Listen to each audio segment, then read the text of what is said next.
deciros que ojalá que lo que vaya a compartir con vosotros disfrutéis, igual que he podido disfrutar yo preparándolo y meditándolo, esta palabra del Señor. Porque la verdad es que he disfrutado mucho y traigo un tema un poco que puede sonar raro. No os asustéis, no es raro de polémico, sino sí que es raro en fechas, porque durante este último tiempo he estado una inquietud que tenía, el Señor me estaba, pues, de alguna manera, pues, diciendo que tenía esto ya de tiempo pendiente de meditar en ello, y era meditar sobre la Semana de Pasión. He dicho que no os asustéis, porque normalmente esto se habla en Semana Santa o preámbulos antes de la Semana Santa. Pero yo quisiera, pues, en esta mañana que hagáis un esfuerzo mental para no encasillar lo que vamos a hablar de una serie de exposiciones de la palabra del Señor en cuanto a lo que conocemos como la Semana de Pasión, de domingo a domingo. Y hoy nos toca el primer día, porque tenemos que, de alguna manera, hermanos y hermanas y amigos y amigas, tener muy claro que esa semana tan importante para el Señor Jesús, tan importante para cada uno de nosotros, debe de ser un recordatorio siempre en nuestras vidas. ¿Qué hubiese pasado? Yo me preguntaba, ¿qué hubiese pasado si el Señor Jesús durante esa semana del domingo, conocido como Domingo de Ramos, hasta el Domingo de Resurrección, el Señor hubiese fallado en algo? No se hubiese cumplido las Escrituras al pie de la letra. Esto es tremendo, porque tú y yo no estaríamos aquí hoy. No podríamos hablar de salvación, no podríamos hablar de muerte, no podríamos hablar de resurrección ni de vida eterna, porque nuestra esperanza hubiese sido, pues, frustrada totalmente. Así es que, hermanos, hermanas, amigos y amigas, en esta mañana voy a pedir un poco un esfuerzo mental para no encasillar lo que vamos a hablar, para no encasillarla en fechas, sino que vamos a ver los acontecimientos históricos, lo que para el Señor supuso y para lo que nosotros es esa tremenda semana conocida como la Semana de Pasión. ¿Y dónde la vamos a ver? Bueno, lo vamos a ver en el Evangelio de Lucas. Y diréis, bueno, ¿por qué Lucas? Bueno, Lucas, porque primeramente Lucas es un libro inspirado por Dios. Eso es lo primero. Segundo, porque Lucas es el único gentil, quiero decir gentil que no era judío, escritor del Nuevo Testamento.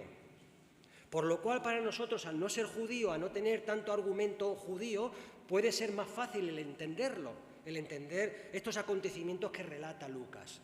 Y otra cosa es porque es palabra inspirada por Dios, otra cosa es también porque Lucas es un historiador y también es un médico. No lo olvidemos esto nunca cuando leamos el Evangelio de Lucas. Primero, que era un gentil, un escritor. Segundo, que era un historiador. Y tercero, que también era médico. Y como tal, como historiador, él, pues, hace una investigación exhaustiva de todas las cosas que ocurrieron. Y como historiador, una de las normas de los historiadores es no irse mucho más allá de las generaciones que vivieron o percibieron esas cosas. Lo voy a citar con un ejemplo para entenderlo mejor. Yo, por ejemplo, recuerdo muy bien cosas que me cuenta mi padre, de cuando él era joven, de lo que trabajaba, de cómo vivían. También conozco algo de cómo vivían mis abuelos, porque lo viví un poco y sabía lo que hacía mi abuelo y cómo era mi abuela, lo que hacían en su casa y cómo vivían. Pero ya de mi bisabuelo, conozco algo porque algo contaban mis padres que era su abuelo y tengo una vaga idea, lo llegué a conocer, pero no tengo una idea muy clara de lo que él hacía. Sé algunas cosas, pero ya muy difuminadas en el tiempo. Bueno, un historiador tiene esta norma, que tiene que ir a las fuentes más cercanas para indagar, para que sus relatos sean lo más verídicos posibles. Y empieza el Evangelio de Lucas. Lucas escribe a Teófilo, no se sabe mucho de él, pero era una persona pudiente, una persona que se dice de él, capítulo 1, versículo 1, si queréis acompañarme, y allí vamos a leer estos versículos, aunque luego vamos a ir al Evangelio de Lucas, capítulo 19, pero allí dice Lucas, en su preámbulo, en su introducción al Evangelio de Lucas, ya que muchos intentaron recapitular o copilar un relato acerca de las cosas que entre nosotros han sido del todo ciertísimas. O sea, Lucas está diciendo que lo que él va a escribir, los relatos que ya había escritos por ahí, eran cosas ciertas, según nos las transmitieron los que desde el principio fueron testigos oculares. ¿A quién preguntó Lucas? Lucas no estuvo presente. Lucas vivió mucho con el apóstol Pablo. Pero Lucas indagó como historiador, indagó mucho y le preguntó a las personas que fueron testigos oculares y servidores de la palabra. Por lo cual, cuando fue a redactar para dárselo a Teófilo, y le dijo, mira, yo he preguntado, esto es cierto lo que te voy a decir, porque he preguntado a las fuentes que vieron todas estas cosas, que fueron testigos presenciales, testigos oculares de aquellos acontecimientos.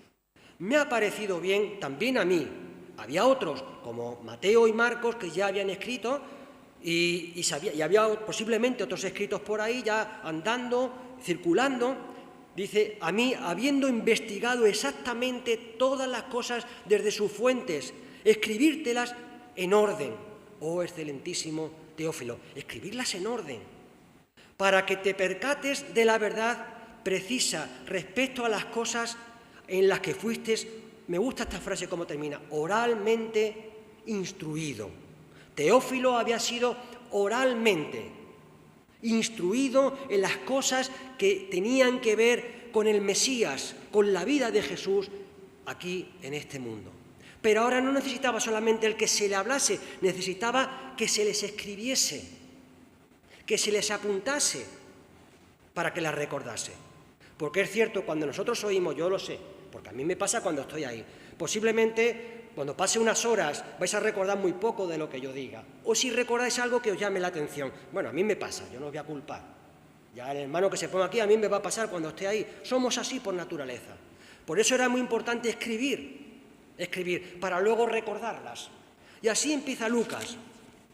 Por lo cual, una de las cosas que tenemos claras es que Lucas es una fuente exacta y fidedigna de las cosas que tuvieron que ver con las cosas del Señor Jesús. Y como era médico, él también podía certificar que ciertos milagros, muchos de los milagros de curaciones, de resurrección de personas muertas, eran hechos verídicos, porque a un médico no se le escapa esto. A mí sí, porque no soy médico.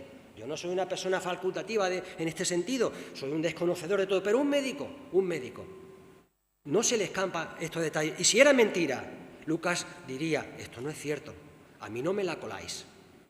Pero como tal podía certificar que los milagros del Señor Jesús que ocurrieron fueron médicamente, desde el punto de vista médico, fueron reales y fueron verídicos.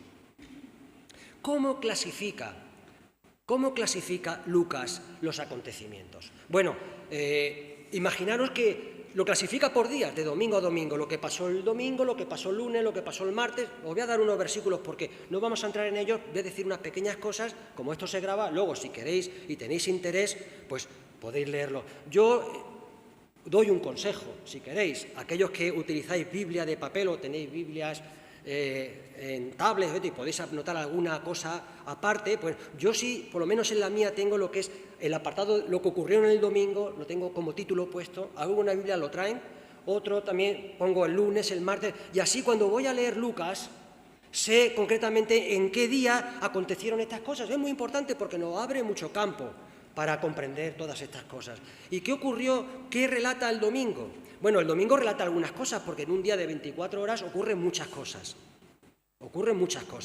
No, Lucas separa en todas las cosas que ocurrieron en 24 horas de la vida del Señor Jesús, que fueron muy intensas y sobre todo la última semana. Pero fijaros que conforme, por lo menos a mí me ha pasado, hermanos y hermanas y amigos, conforme he ido avanzando en el estudio de los días de la Semana de Pasión como la conocemos, la lectura cada vez ha ido más lenta, cada vez he tenido que ir más despacio porque es tan condensada, es tan importante, es tan necesaria para nuestras vidas, que conforme vamos avanzando hasta llegar al domingo de resurrección, la lectura es cada vez más lenta, más pesada, más condensada.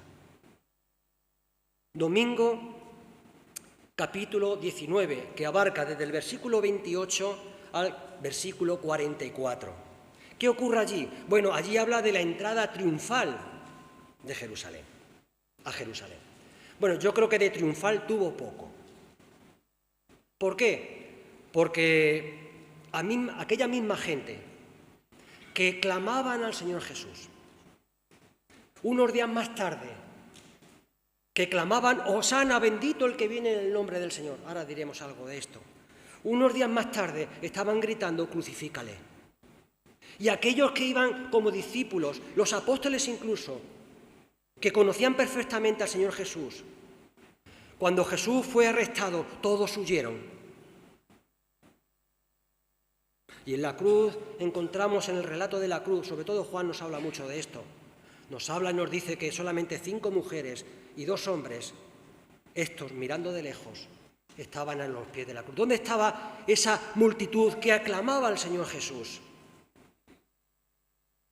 En esta historia, en este domingo, hay 2 personajes, 2 historias que vienen a colación aquí. Primero estaban, por un lugar, la gente, los discípulos, que de alguna manera, pues, clamaban a Jesús como el libertador de los romanos. Esto ya lo habréis oído muchas veces. La perspectiva que muchas personas tenían de cómo era el Mesías, era una persona que iba a venir para liberar al pueblo suyo, al pueblo de Dios, al pueblo de Israel, de la opresión romana. Y ellos esperaban un libertador.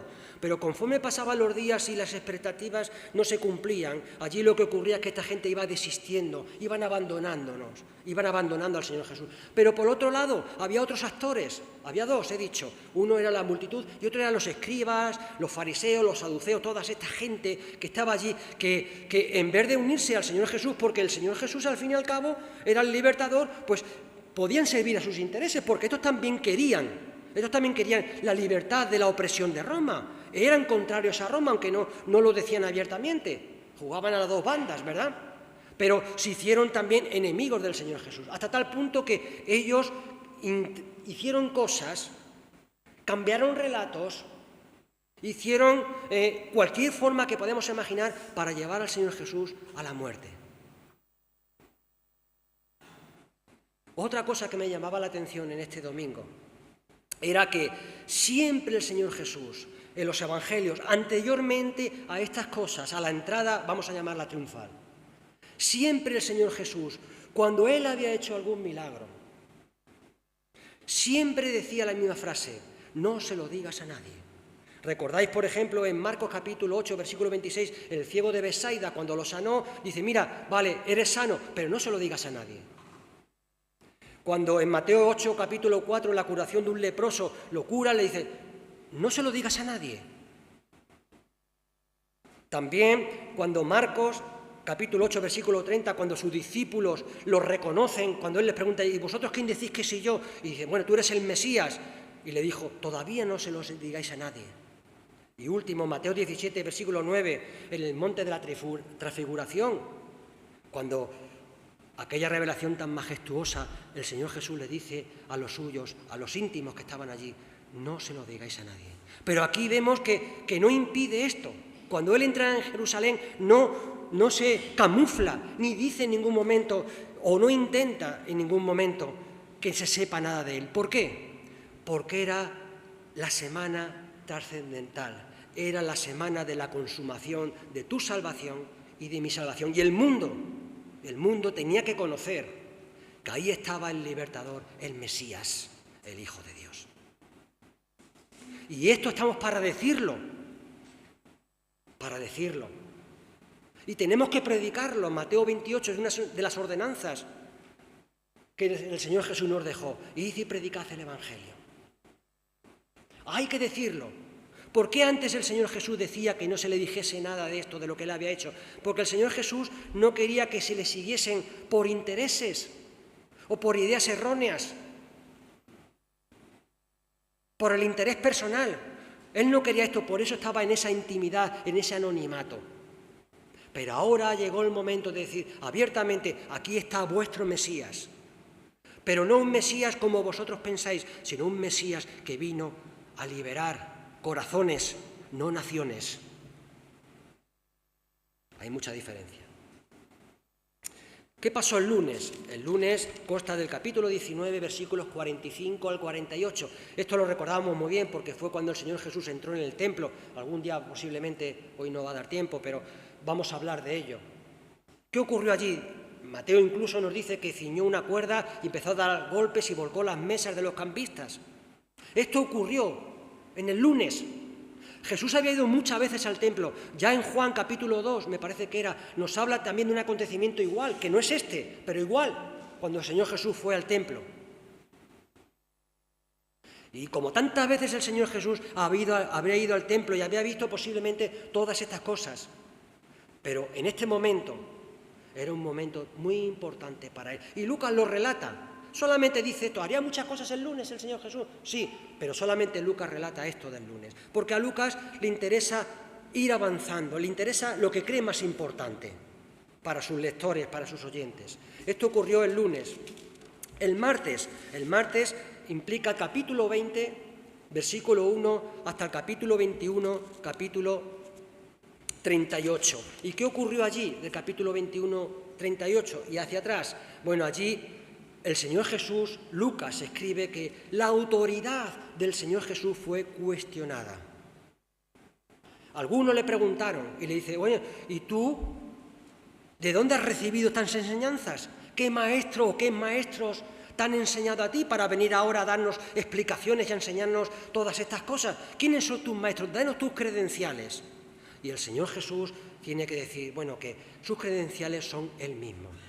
Pero también en el capítulo este que hemos dicho, en lo que es el martes de la Semana de Pasión, el Señor también les va a dar un sermón apocalíptico de las cosas que van a ocurrir en el futuro. Y Lucas lo relata, porque es muy importante. ¿Y qué va a ocurrir en el futuro? Bueno, ya sabéis que la profecía, cuando se estudia teología y todas estas cosas, lo que enseñan a los alumnos es que la teología tiene dos cumplimientos, uno cercano y parcial y uno lejano y total. Bueno, pues aquí el Señor Jesús le está dando unas lecciones de teología apocalíptica a sus oyentes. Y lo escribe Lucas y le dice, bueno, va a haber algo que va a ocurrir con Jerusalén. Y 70 años más tarde ocurrió. Esto es otro tema. Pero quedó una parte que todavía ha de cumplirse y se cumplirá cuando sea todos aquellos acontecimientos de la semana de la gran tribulación y todas estas cosas que aparecen en el Apocalipsis. Eso es otro tema. ¿Qué ocurrió el miércoles? Capítulo 22, versículos del 1 al 6. Un día, 6 versículos solamente. ¿Pero qué ocurrió allí? Bueno, el miércoles se le llama el miércoles de silencio, porque hay muy poco, casi nada. Bueno, no es que el Señor no hiciese nada. Posiblemente el miércoles el Señor estuvo, posiblemente, no lo sé. Posiblemente es una especulación, permitirme especulación, vamos a llamarle espiritual. Posiblemente el Señor Jesús lo que estuvo haciendo fue supervisando los preparativos de la Pascua del jueves, de la celebración de la cena con sus discípulos. Estaría posiblemente preparando todas estas cosas, pero hay muy poco, no sabemos nada. Muy poco. ¿Qué ocurrió el jueves? Capítulo 22, versículos 7 al 53 de Lucas. Allí Lucas nos relata la negación de Pedro, cómo fue golpeado, cómo fue juzgado, cómo fue crucificado. Y da detalles históricos. ¿Por qué he empezado diciendo que Lucas era un historiador? Porque en este capítulo de lo que es el viernes va a dar hechos históricos y hechos médicos para certificar que Jesús murió en una cruz, porque así tenía que ser. Alguien podría decir, bueno, si Jesús tenía que morir por mí o por ti, ¿por qué no tuvo otra muerte? ¿Por qué no fue decapitado? Es una muerte, pues, como Juan el Bautista, ¿verdad? Juan el Bautizador, le cortaron la cabeza, es una muerte rápida, sin dolor. Mucho estrés antes de eso, pero una vez que ocurre, no hay dolor. Porque esto no era así. El Señor Jesús tenía que cumplir Isaías 53 y muchos salmos. Tenía que experimentar el dolor en sus carnes del pecado. Y la única manera de experimentarlo era por medio de la cruz, no de la decapitación. Por eso el Señor Jesús tuvo que morir en una cruz, por ti y por mí, para experimentar el dolor, para llevar tu dolor, para llevar mi quebranto y mi dolor. Esto ocurrió el viernes. He dicho el jueves, no sé si el jueves también lo he dicho, el jueves creo que lo he saltado, ¿lo he dicho algo del jueves? Lo he dicho, ¿no? Vale. El sábado, ¿qué ocurrió? Bueno, la preparación, capítulo 23, versículo 56. Lucas solamente un versículo. Y allí se habla de la preparación del cuerpo del Señor Jesús para la sepultura. Un versículo solo en un día. Y el domingo, capítulo 24, versículo 1 al 53, habla de la resurrección, certificado por un médico, manifestación y ascensión, con evidencias históricas y evidencias médicas históricas sobre la muerte, la resurrección y la manifestación del Señor Jesús. Fijaros si era importante y si es importante esto de la Semana de Pasión para cada uno de nosotros.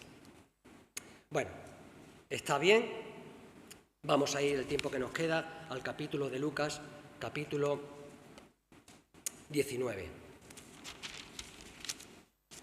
Versículo 28. Vamos a ir, lo que nos dé tiempo, versículo por versículo. Si luego queréis, yo os animo que en vuestras casas sigáis investigando en este tema, porque por lo menos para mí ha sido apasionante y espero que para vosotros sea. Y el Señor pues os guíe, pues si queréis indagar más en ello. Dice que habiendo dicho esto, seguía adelante subiendo a Jerusalén. Este texto, subrayadlo en vuestras Biblias, hermanos y hermanas y amigos, si tenéis Biblia. Subrayadlo con Lucas 9:51, para entenderlo mejor. ¿Qué dice Lucas 9:51? Dice que el Señor Jesús había afirmado, había puesto su rostro para subir a Jerusalén. Lucas 9:51. ¿Qué significa esto? La palabra afirmado aquí da la idea de determinación, da la idea de tener que hacerlo, no por obligación, sino por deseo propio. El Señor Jesús, dice Lucas 9:51, había determinado, había puesto su rostro, ¿para dónde? Para subir a Jerusalén. Y ahora dice el 28, y habiendo dicho esto, ¿qué había dicho? Bueno, lo que había dicho anteriormente era de los siervos fieles y los siervos infieles. Había hablado de esto. Y habiendo dicho esto, y yo no sé, me preguntaba cuando empezaba a meditar este versículo, ¿quién soy yo? ¿Fiel o infiel? ¿Un siervo fiel o un siervo infiel? Yo lo dejo para que tú lo reflexiones. Yo no voy a hacerte un examen. El examen de confesión tienes que ser tú delante del Señor. Pero anteriormente, en el capítulo 19, está hablando de los siervos fieles e infieles.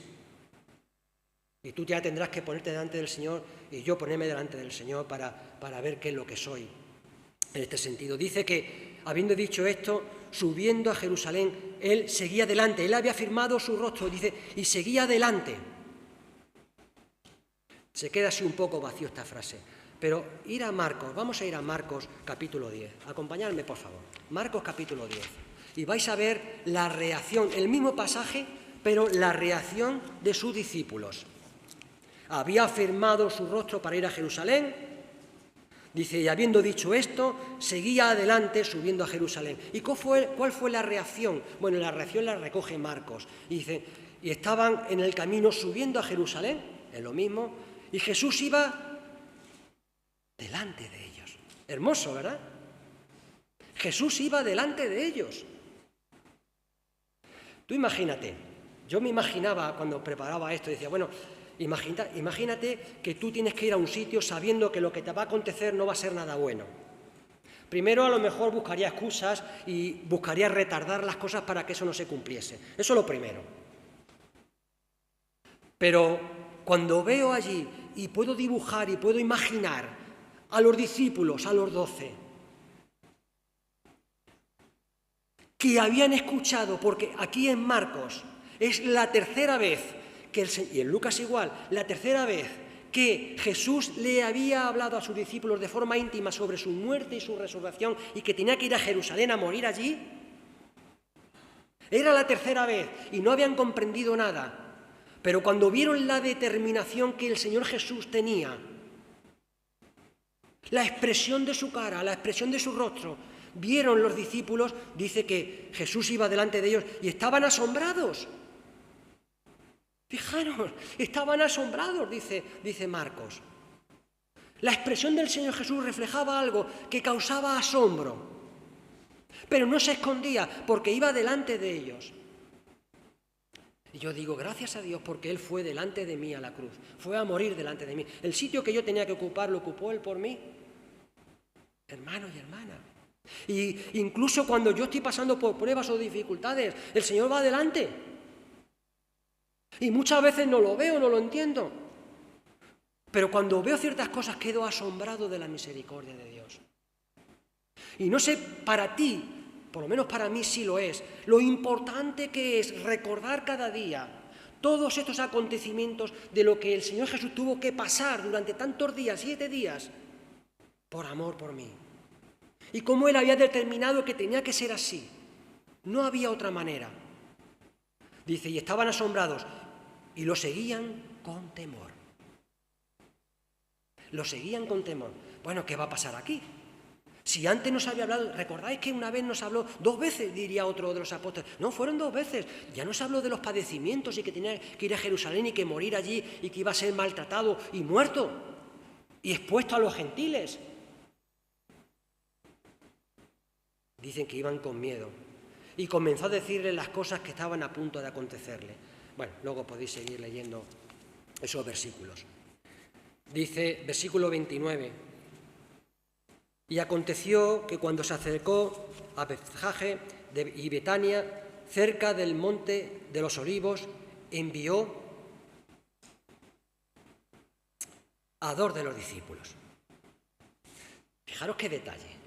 Es que Lucas es muy detalloso. Podría haber dicho, mandó a unos discípulos. O mandó a varios discípulos, sin dar la cantidad.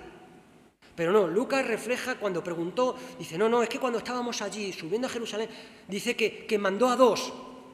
Y sabéis que esto era una costumbre del Señor Jesús, mandar a 2. Dice el libro de Eclesiastés, mejor 2 que 1, porque mejor es la paga. Mejor que duerman 2 que 1 solo, porque 2 se van a calentar, pero 1 no. Y el Señor Jesús dice también que siempre mandaba a 2. Dice, por ejemplo, el texto de Lucas, cuando mandó a los 70. ¿Cómo los mandó? Los mandó de 2 en 2. Y dice Marcos también, Marcos capítulo 6, versículo 7, que cuando envió a los apóstoles, no a los 70, a los apóstoles, a los 12, ¿cómo los mandó? ¿De 1 en 1? No, dice que los mandó de 2 en 2. En 6 grupos, 6 por 2, 12. Los mandó en 2 en 2. Y Jesús tenía esta costumbre. ¿Por qué tenía esta costumbre? ¿Por qué es mejor ir de 2 en 2? Porque cuando tú vas a hablar con alguien, si vas con 2, uno habla, otro ora. Cuando uno habla, el otro escucha. Y si procede, añade, para dar más peso a eso que se está hablando. Y tercero también porque en cuestión, por ejemplo, de que hubiese habido algo, la versión de 2 personas puede más que la de una. Y etcétera, etcétera. Y si va un hombre a hablar con una mujer, lo suyo es que vaya acompañado también. Siempre 2. Es una buena práctica. Es una buena práctica. Mientras que uno habla, otro ora. Mentalmente, claro. Dice que subieron, mandó a 2 de sus discípulos y le dijo, id a la aldea de enfrente. Al entrar en ella hallaréis un pollino atado en quien ningún hombre se ha sentado. Fijaros otro detalle. Id a la aldea de enfrente. Al entrar en ella, ¿cómo sabía el Señor Jesús que allí había un pollino al entrar en la aldea? No era otro animal, no era un caballo. Bueno, allí otros evangelistas añaden, como Mateo, que era un asna y su cría. Pero bueno, aquí interesa que era un pollino. ¿Y cómo sabía el Señor Jesús que allí, al entrar, justamente, al entrar, había un pollino y estaba atado? Bueno, es que el Señor, puede haber dos interpretaciones. Una es posiblemente humana, que conocía de la existencia de una familia que había allí que tenía un asno y que lo tenía atado posiblemente, claro, en vez de suelto. Pero bueno, al Señor Jesús no le hacía falta esto, él tenía una revelación especial. Pero quería que ese fuese el pollino, no otro, ese, porque ese era de uso exclusivo para él. Dice también en el texto, dice en el versículo 30, dice, en que ningún hombre se ha sentado aún. ¿Necesitaba realmente el Señor Jesús ese pollino? Yo cuando preparaba esto decía, bueno, ¿no podía haber hecho como en el caso de Abraham con Isaac cuando fue a sacrificarlo, a su hijo? No llevó cordero para sacrificar, llevó a su hijo Isaac. Pero cuando iba a sacrificarlo dice que se volvió allí, enredado en una zarza, había el animal para el holocausto. El Señor Jesús podía haber hecho y haber hecho aparecer un asno. No, tenía que ser ese.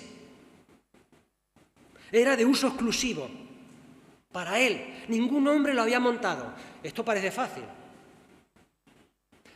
Es una anécdota, un inciso. Una vez estuvimos hace muchos años en Barcelona y nos invitaron a ir, lo he contado en alguna ocasión, creo, sí, seguro que sí. Nos animaron para que fuésemos, nos invitaron para ir a montar a caballo. Yo nunca había montado a caballo. Fue una experiencia grata, pero al principio muy desagradable. Yo cuando vi esos caballos tan grandes allí, y dije, y ahí me tenía que subir, me pusieron un gorro, nos pusieron.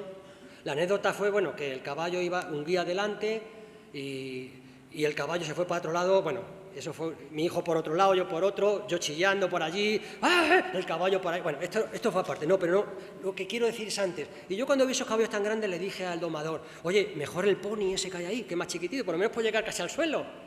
Y me dijo lo siguiente, los ponis, los animales pequeños, son los peores en domar. Son los que peores se doman, aunque tú no lo creas. Y esto me convenció, aunque luego vino la otra experiencia que he contado antes. Fijaros, un pollino, un animal que nunca había sido montado. Pero aquí no dice nada del Señor que tuviese que domarlo, sino simplemente llegaron, le pusieron los mantos y se montó en él. ¡Qué detalle tan hermoso! Era de uso exclusivo, porque el Señor ama el uso exclusivo. María, permitirme entre comillas, era de uso exclusivo. Quiero decir esto, ya que se va a grabar, ¿verdad? Y uso exclusivo que no había conocido varón, que era virgen, en el buen sentido. Era de uso exclusivo. El asno era de uso exclusivo. La tumba del Señor Jesús era de uso exclusivo. Ningún hombre había sido puesto ahí, ninguna persona había sido puesta ahí. Etcétera, etcétera, etcétera. Porque el Señor quiere cosas para un uso exclusivo. ¿Y sabes que tú eres de uso exclusivo? Yo soy de uso exclusivo. ¿Por qué? Porque el Señor Jesús murió por mí. Y el Señor Jesús me cuida a mí personalmente y conoce personalmente todas mis cosas, mis pensamientos. Conoce todo.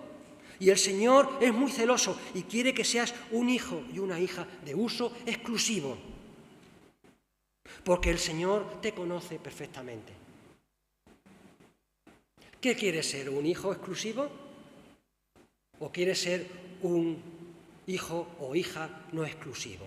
Bueno, esto yo lo dejo para ahí, para que vosotros pues os pongáis delante del Señor y lo vayáis analizando. Dice que ningún hombre se ha sentado, dice, desatadlo y traerlo. Y si alguno os pregunta, ¿por qué lo desatáis? Diréis así, porque el Señor tiene necesidad de él. Esto es lo que tenéis que decir. No hay que decir nada más. Tú imagínate, como vamos a seguir leyendo, que entran a tu casa, no creo que ocurra, pero imaginaros, entran a tu casa y te dice un creyente, un buen creyente, y te dice, mira, sin decirte nada, entra en tu cochera y arranca tu coche, abre la cochera y se lo quiere llevar. Y tú llegas y le dices, hombre, ¿qué haces?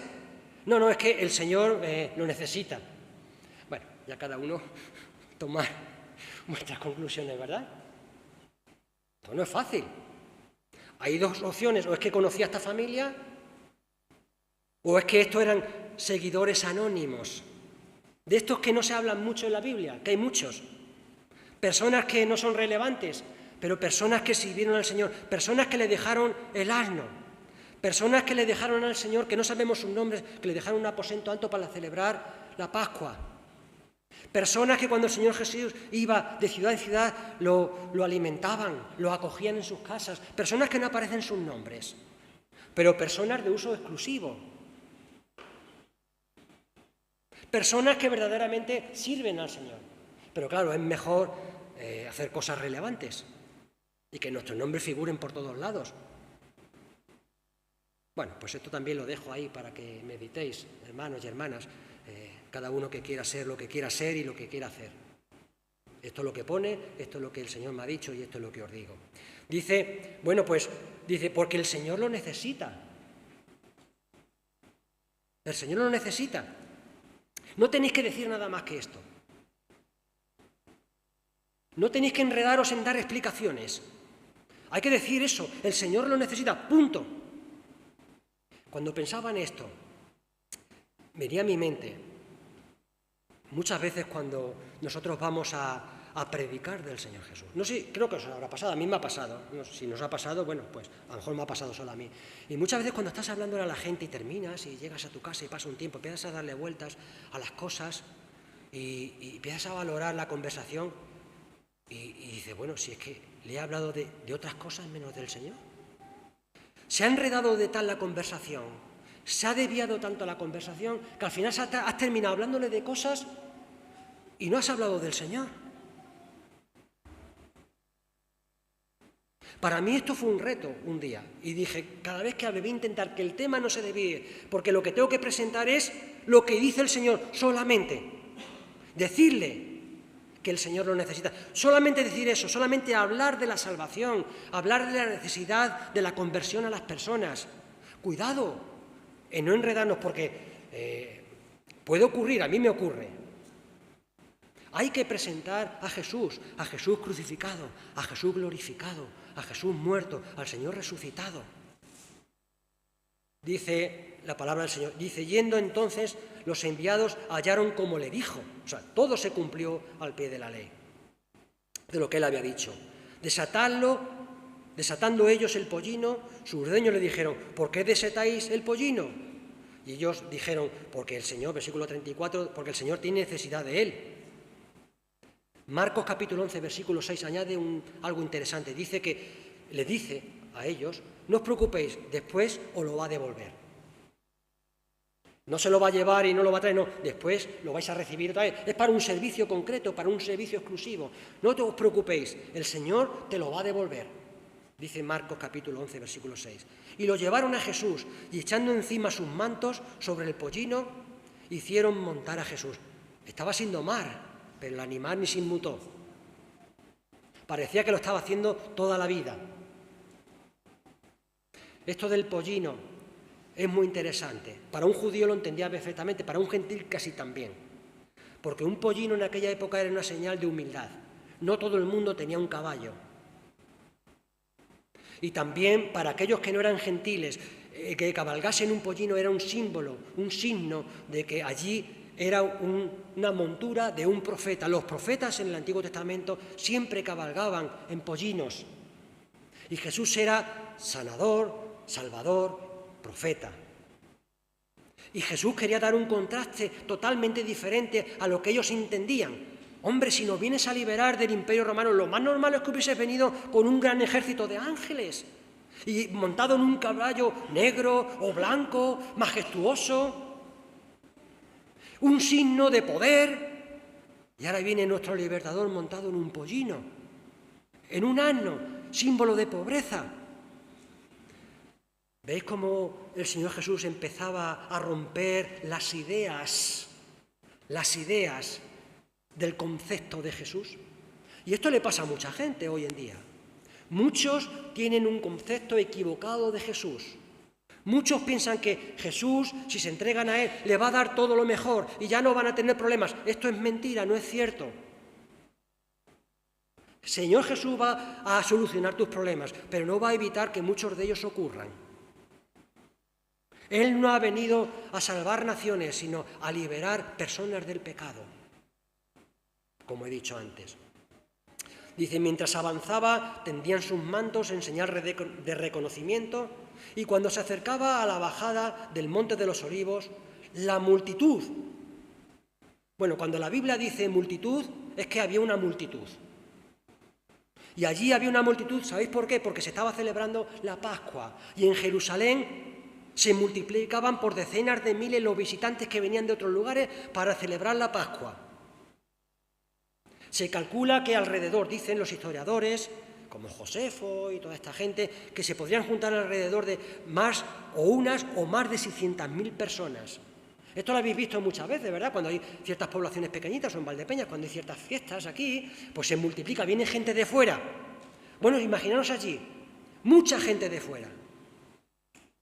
Una gran multitud, y cuando la Biblia dice mucho, es mucho. Y cuando la Biblia dice gran, es que es gran. Una gran multitud. ¿Y qué hacía esta multitud? ¿Por qué no alababan de esta manera a Jesús? Bueno, la respuesta la tenemos en Juan capítulo 12, versículos 1, 12, 17 y 18. Apuntadlo si queréis. ¿Y qué ocurrió allí? Bueno, ocurre lo mismo en la entrada triunfal, entre comillas, en Jerusalén.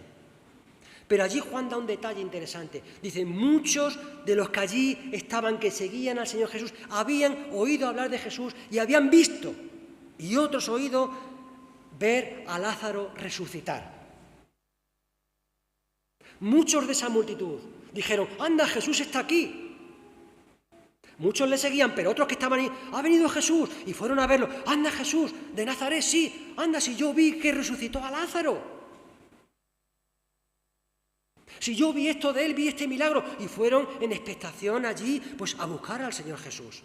Una gran multitud. Una gran multitud. Se regocijaron y comenzaron a alabar a Dios a gran voz por todos los milagros que habían visto, lo que hemos dicho de Juan y otros muchos más, diciendo, bendito el Rey que viene en el nombre del Señor. Paz en el cielo y gloria en las alturas. ¿Os suena esto de algo? Os suena algo de Lucas, ¿verdad? De los pastores y todo esto, ¿no? Algunos, otros evangelistas añaden, Hosana. Jehová salva, Hosana, bendito el que viene en el nombre del Señor. Jehová salva. Jehová salva, Dios salva. Pero ahora aquí viene, ya empieza a oscurecerse el tema, ya empieza a ponerse un poquito más pesada la lectura. Y algunos de los fariseos de entre la multitud, fijaros, si tenían que estar contentos los fariseos, porque al fin y al cabo venía un rey, un libertador a liberarlos del pueblo romano, no, pero es que ya había tenido algunos encontronazos con ellos, ya había tenido algunas discusiones con ellos, y Jesús no era muy bien recibido por ellos, pero dice que estaban entre la multitud, camuflados entre ellos. Lucas 20, capítulo 20, versículo 20 del capítulo 20. Dice allí, y echándolo enviaron espías que pretendían ser justos para atraparlo en alguna palabra a fin de entregarlo al poder y autoridad del procurador. Mandaron espías, fijaros hasta qué punto, iban entre ellos como espías, a ver si veían algo para que cayese el Señor Jesús y poder juzgarlo y quitárselo del medio. Y algunos de los fariseos de entre la multitud le dijeron, maestro, reprende a los discípulos. Te están diciendo, te están aclamando como el mismo Dios. Hombre, si tú eres un profeta, que cabalgas en un asno, si tú eres el libertador, no puedes dejar que te consideren igual a Dios. Repréndelos. Diles algo a esta gran multitud que clama, Jehová salva, Hosana, bendito el que viene en el nombre del Señor, gloria a Dios en las alturas. Esa fue la pregunta que le lanzaron los escribas y los fariseos y toda esta gente. ¿Y cuál fue la respuesta del Señor? Respondió y dijo, os digo que si estos callaran, las piedras clamarían. Esto es un texto citado de Habacuc. Esto era como un proverbio que se decía en aquella época, como utilizamos nosotros expresiones proverbiales que utilizamos ahora. Pero fijaros, ¿cómo van a dejar de hablar si quien está aquí es vuestro Salvador espiritual? Si me quedan pocos días para morir, si me queda de estar con vosotros una semana, ¿cómo van a dejar muchos de ellos de decir lo que expresa su corazón, de decir lo que sienten? ¿Cómo van a hacerlo? Os digo más, que si estos incluso no hablan, las piedras hablarían. Claro que el Señor Jesús puede hacerlo. El Señor Jesús, como creador del universo, puede cambiar la física y la química de cualquier cosa. Puede hacer milagros que para nosotros son incomprensibles, porque Él tiene todo el poder y la autoridad. Y puede hacer incluso que las piedras hablen, como hizo con un asno en el pasado, un burro que hablaba. Las piedras hablarán. Hermanos y hermanas y amigos, no podemos dejar de decir y de predicar y de hablar el Evangelio. Tenemos que proponernos, hermanos y hermanas, yo por lo menos así lo hago, proponernos por alguien, orar diariamente por ellos, alguien que no son creyentes, y hablar con ellos y hablarles del Evangelio, hablarles de la necesidad, de la gran necesidad, no de religión, sino de salvación, de la necesidad que tienen de que sean salvos, de entregar sus vidas. ¿Por qué? Porque si tú no lo haces, las piedras van a hablar. Y es tu responsabilidad y es la mía, no hay más. Respondió, dijo eso. Cuando llegó cerca, vio la ciudad y lloró sobre ella. Subí a Jerusalén. Hemos empezado así, subiendo a Jerusalén afirmó su rostro. Pero da otro detalle interesante Lucas allí, que lo he pasado por alto. Dice que subía. Claro, ellos venían del nivel del mar y Jerusalén, la colina de Jerusalén está sobre 800 metros sobre el nivel del mar. Esto es historia. Es así. Yo no me lo estoy inventando. Y si hay de 0 a 800 metros, hay que subir. Y cuando tú subes, implica un esfuerzo. Implica ese esfuerzo de tener que salvaguardar o hacer cosas para intentar llegar a tu meta. Y al Señor Jesús no le importaba que hubiese dificultades, que hubiese cosas, sino que tenía que subir a Jerusalén. Y dice allí que cuando llegó cerca de la ciudad, lloró. Jesús lloró muchas veces y se conmovió muchas veces. Jesús lloró ante la tumba de Lázaro, Juan capítulo 11, versículos 35 al 38. Jesús se conmovió en el capítulo 13, versículo 21, cuando fue traicionado por uno de los suyos. Dice que sus entrañas se conmovieron. El Señor Jesús se conmovió muchas veces, pero aquí dice que cuando vio a Jerusalén, dice que se conmovieron sus entrañas. Lloró. ¿Por qué lloró? Porque Él veía el futuro y veía lo que le iba a pasar a Jerusalén. ¿Por qué le iba a pasar? Diciendo, versículo 42, oh, si tú hubieras conocido siquiera en este día. Oh, si te hubieses dado cuenta, tanto que has leído, tanto que han hablado los salmos, los profetas, los padres de la ley, todos ellos hablaban de mí, pero tú estabas distraído, estás distraído en otras cosas. Han pasado estos detalles desapercibidos y dice, oh, si hubieras conocido lo que en este día está aconteciendo. Ay, si nosotros comprendiésemos en este día lo que el Señor tuvo que soportar durante esa semana. Si nuestra mente estuviese enfocada en esto, ¡ay!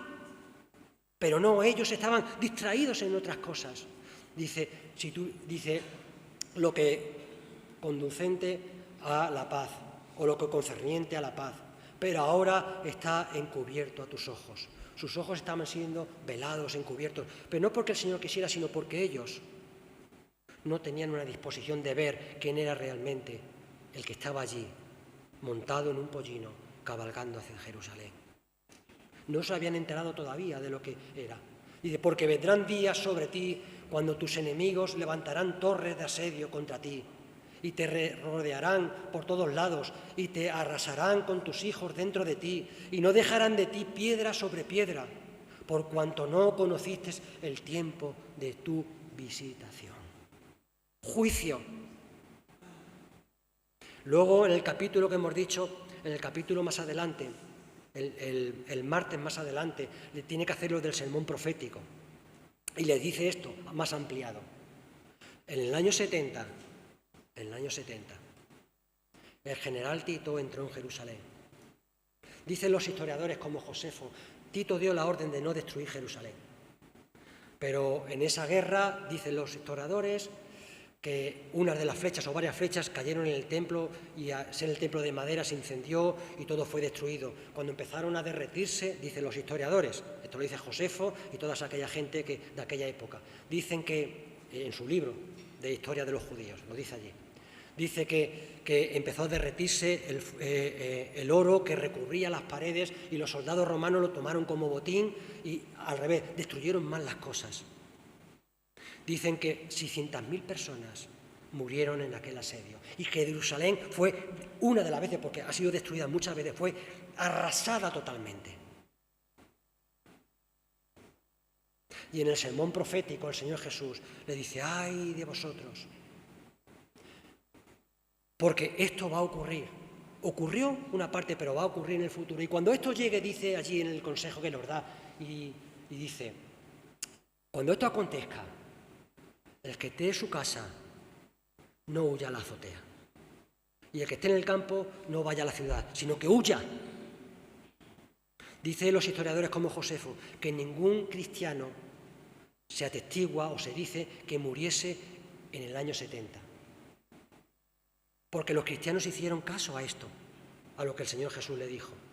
Y dijo, si tú estás ahí, huye al campo. Vete lejos de cuando veas la desolación, cuando veas los ejércitos venir contra Jerusalén. Huye porque vas a morir. Pero mucha gente se resguardó. Había una costumbre, ley de la guerra. Era cuando la gente que vivía fuera de las murallas de la ciudad, cuando iban a ser invadidos, tenían la orden de refugiarse dentro de las murallas. Y si las murallas iban a ser invadidas, refugiarse dentro del templo.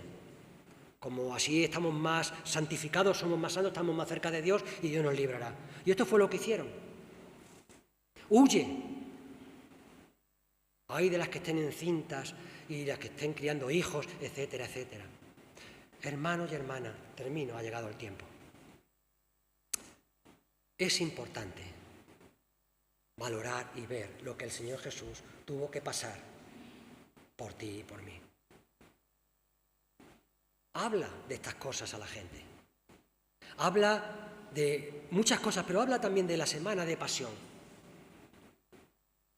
Habla de lo que no fue tan triunfal. Habla de que muchos le dejaron, porque Jesús no cumplió sus expectativas. Pero el Señor Jesús conoce a cada persona, te conoce a ti, me conoce a mí. Que el Señor nos bendiga y nos guarde. Y ojalá que haya sido, pues, por lo menos para mí ha sido emocionante de poder meditar en esto. Y, bueno, pues, que el Señor os guarde y os animo a que, os emplazo si queréis a que sigáis, pues, investigando acontecimientos y detalles interesantísimos y aplicaciones interesantísimas para cada uno de nosotros en esa semana necesaria, trágica, pero fundamental para nuestra salvación.